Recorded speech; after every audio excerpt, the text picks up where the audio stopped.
So, good morning everybody. This will be one of the first meetings about statutory dialogue. So, these are the youth that I work with, and we will have like an exchange, a meeting with the politician about the youth unemployment. So, let's see what happens if we listen to us or not.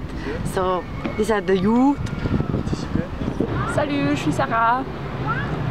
Salut, c'est Ghosday. Salut, c'est Karim. Salut, c'est Saïdé. Okay, we go.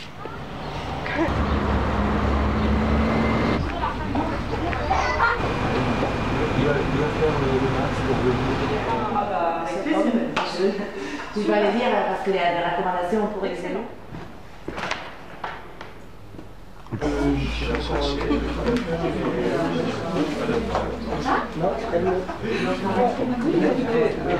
On est très heureux de vous accueillir.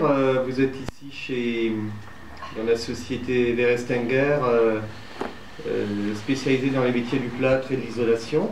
On n'est pas là pour asséner notre programme, mais beaucoup plus pour échanger et aussi vous savoir parce que je crois que certains d'entre vous ont des questions, des propositions, des interpellations à notre égard et à l'égard des élus qui sont présents. Et voilà, Myriam Eliassa est candidate sur notre liste, dont Edouard Martin est la tête de liste. Moi je suis la locale de l'étape, numéro 2. Voilà, et donc nous sommes tous les trois présents et représentant la liste Choisir notre Europe qui a comme leader européen Martin Schulz, qui est l'actuel président sortant du Parlement européen. La question de l'emploi des jeunes et de l'avenir des jeunes est le sujet de cette journée. L'idée, effectivement, on a voulu rencontrer la jeunesse parce que, encore une fois, il est important d'échanger avec vous. On ne vient pas là, entre guillemets, vous vendre notre soupe. On est surtout là pour vous écouter parce que je sais que les jeunes ont plein d'idées dans leur tête et il est bon que de temps en temps vous nous secouiez et puis de manière à nous dire quelles sont vos attentes. Parce que... En fait, j'aimerais vous apporter quelques recommandations car j'ai fait en fait un forum interculturel sur l'e-démocratie et les bonnes pratiques pour la mobilisation, notamment sur Internet. Améliorer les rencontres avec les députés et les jeunes afin de les informer sur le futur de l'Europe. La deuxième, développer les outils numériques afin de favoriser la communication entre les citoyens européens. C'est-à-dire de développer des outils comme Facebook, les réseaux sociaux. Soutenir les jeunes pour leur apprendre comment utiliser les outils numériques. Créer un parlement ou gouvernement de jeunesse pour mieux impliquer les jeunes dans la vie politique et démocratique. Créer un système d'évaluation par la suite des activités organisées pour les jeunes afin de recevoir des retours des jeunes concernant la thématique abordée. Organiser des événements à grande échelle pour les jeunes européens pour assurer l'interaction des jeunes en Europe, comme le YoFest, ce qui s'est passé au Parlement européen le 8 mai. Et créer des centres de jeunesse dans les zones rurales pour faciliter et sensibiliser l'accès des jeunes ayant moins d'opportunités à la vie publique. La difficulté, des fois, il y a des barrières linguistiques énormes. Et du coup, peut-être potentiel aussi ça. On a un marché assez important, mais pour des questions de langue, on n'arrive pas à y accéder. Alors, le problème des stages. Et voilà, les stages, la plupart, ils ne sont pas rétribués. Alors, d'habiter à Strasbourg, au Conseil de l'Europe, faire un stage sans rétribution, c'est difficile. Alors, si on a les familles, d'accord, mais quand la famille n'est pas là, il y a toujours des citoyens qui ont des possibilités, des jeunes et des citoyens qui n'ont pas. Et ça crée des différences. Et du coup, on n'est pas tous à zéro. En alternance dans le transport logistique, et donc j'ai réussi les tests, mais maintenant il faut que je trouve une entreprise. Et il n'y a personne en fait qui propose à nous aider pour trouver une entreprise. Et ça, c'est dur.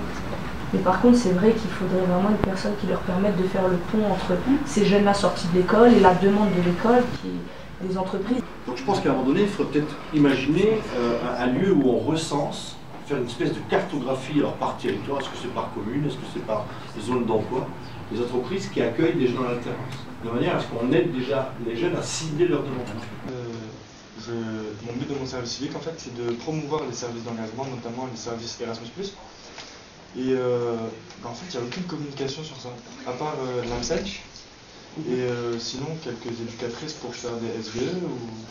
Alors ça, c'est quelque chose qui est vraiment très, très important, parce que déjà sur le plan local, la possibilité d'avoir... parce qu'on ne peut pas tout faire à partir du Parlement européen. Nous, on a une communication institutionnelle, elle essaye de pénétrer les pays, mais c'est pas toujours très facile, et donc il faut qu'on arrive à la... L'Europe a toute une série de dispositifs, pas que Erasmus ou d'autres, et qui aujourd'hui ne sont pas connus, et qu'elle ne se donne pas les moyens de connaître. Je pense que ce sont aussi ces séjours de courte durée qu'il faut qu'on puisse encourager pour favoriser la mobilité et donner plus de tout aux jeunes. D'avoir un point d'info au Parlement européen lui-même, parce que, et ça je pense que c'est extrêmement important. Je pense que le travail sur des nouvelles formes actives de participation démocratique doit être vraiment un enjeu. Et moi je retiens, puisque je suis dans ce groupe de parlementaires qui travaillent sur les moyens Internet, développer les outils numériques. Il y a un point qui est très important et qui rejoint ce que nous souhaitions aussi, c'est l'évaluation.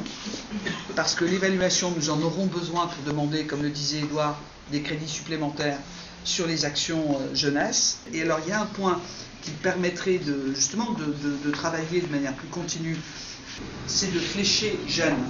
C'est-à-dire d'avoir pour chaque chapitre budgétaire, chaque politique européenne, un fléchage qui nous permet de nous poser la question, est-ce que c'est utile? Comment est-ce que les jeunes l'approchent? Est-ce qu'ils y ont une place ou est-ce qu'ils n'y ont pas de place? Un des points sur lequel moi je pense que ça vaut la peine aussi de poursuivre la discussion, c'est sur l'éducation non formelle, qui permet de valoriser ces expériences-là. Hein, voilà. Et ça, c'est un sujet qui est porté par plusieurs organisations de jeunesse et qui, à mon avis, est un des points sensibles sur lequel on n'a pas encore suffisamment avancé. Voilà. Libération, solidarisation. Nous sommes le nouveau mouvement, notre force est la solidarité. Unification, c'est notre mission. Lo que pienso no lo pienso solo yo, sino montón a que. Communication, au lieu d'agression.